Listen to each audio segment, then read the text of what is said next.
My next stop in Johannesburg actually takes me outside of the city to a farm that's run by a family of metalheads.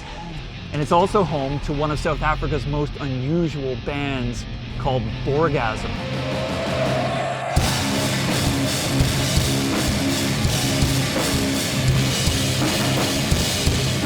These guys wear pig masks and make sci-fi concept records. And ironically, they prepared a full-on South African heavy metal barbecue in honor of my arrival. Welcome. How are you? Good and yourself? Yeah, I'm good. Sam. Sam, Good to meet you. Nice to meet you. Yeah. Yes. Hi, I'm Sam. Chris. How are you? Good Good to meet you. Yeah, this is the family farm, the metal family farm. Yeah. Yeah. Let me show you around. The 360, the 720. Yeah. It's just like everyone. Hi, Sam. Hello. Hi, Sam. This is my wonderful and beautiful mother. Pleasure to meet you. I'm Sam, the metal surgeon. Yeah, pleasure to meet you. Thank you for having us.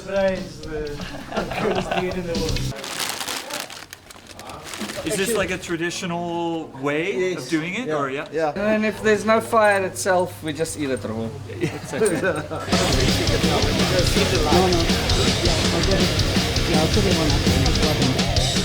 How did you guys get these kids into metal? How did that happen?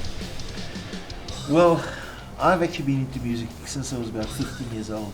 And those were the days metal wasn't a word then. We were listening to underground. It was Iron Butterfly and Deep Purple and Emerson, Lake and Palmer.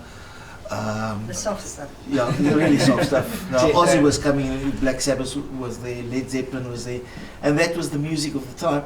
And then in the early, what was it, about the 80s, one day Lonnie and Tony came home and they said they found this fantastic metal band.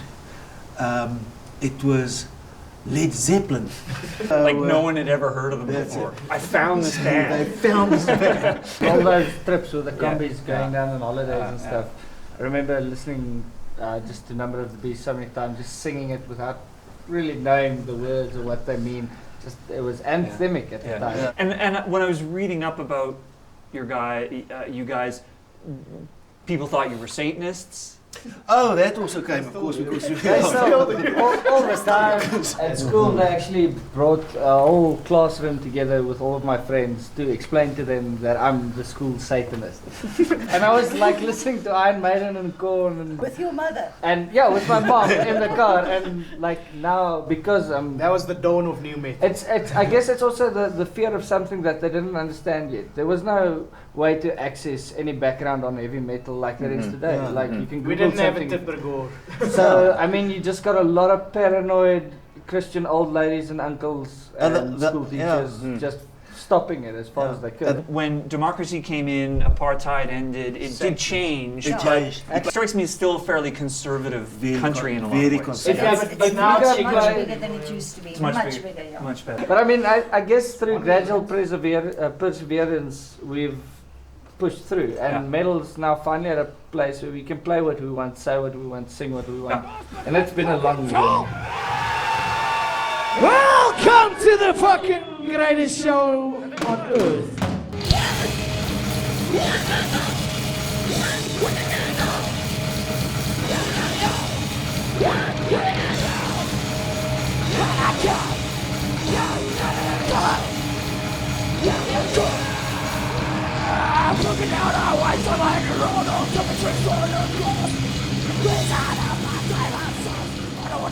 So tell me about Boargazm. Tell me about the concept. Boargazm, the concept about Boargazm, it's an intergalactic space metal band, and the concept deals about alien space pigs that come to planet Earth to enslave mankind, now in the future. And so they were these rebel fighters that got a vision. We were reincarnated now we're spreading the message of the imminent invasion coming forth. It's an apocalypse. Armageddon.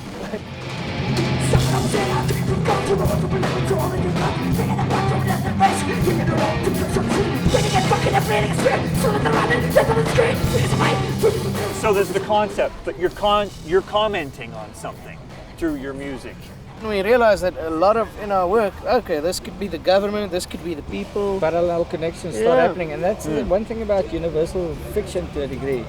I think people make their own connections, and we That's what started we it off prefer. innocently, you can kind of say, as a good story, but I mean, we kind of ride it now for what it is as well. I mean, South Africa isn't perfect. We do have a lot of political issues, religious issues, and stuff like that, and a lot of these things do kind of end up hooking up and connecting with each other to some degree. Because that's the one thing about metal. We're free thinkers, and we see things for what they are, and we're not afraid to speak out.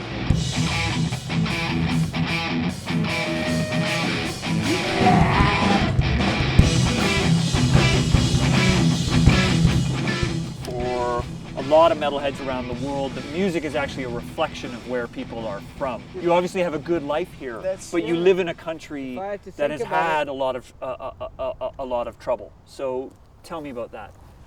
Metal's also strong. I mean, it's also fun, but I mean, for me, it's kind of just strong music, and South African people are quite strong. And the strong element, the strength element to it, when you listen to it, it's very empowering. To me, it's a reflection of I've had a good life. I want to share this feeling. It's not a hardship or a battle or anything in a sense, but it is I would say in my case, a celebration of everything good and just and metal.